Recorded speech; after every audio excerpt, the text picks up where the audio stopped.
mummy papa हमर भगल आज दिल धड़के छोड़े खाली हे मधेपुर वाली हे मधेपुर वाली मम्मी पापा हमर भगल आज दिल धड़के छोड़े खाली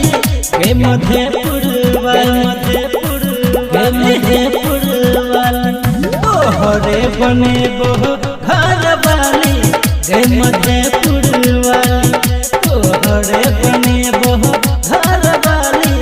हे मधेपुर वाली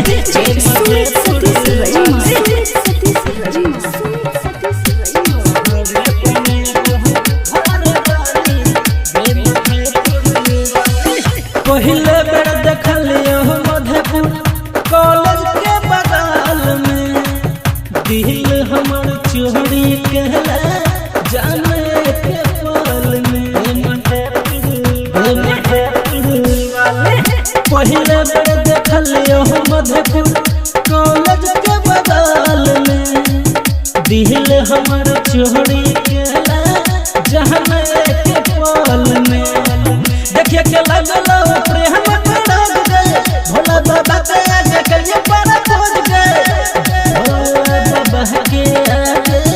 कलिए पर खोज गए घंगरधिया बाजार के है लेकिन दे मधेपुर बाजार के कने वाली हे मधेपुर वाली हे मधेपुर वाली तोहरे बने बहु घर वाली हे मधेपुर वाली तोहरे बने बहु घर वाली हे मधेपुर वाली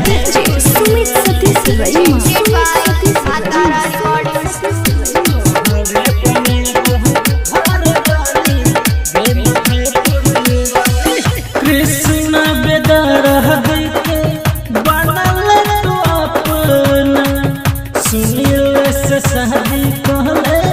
पूरा देखो सपना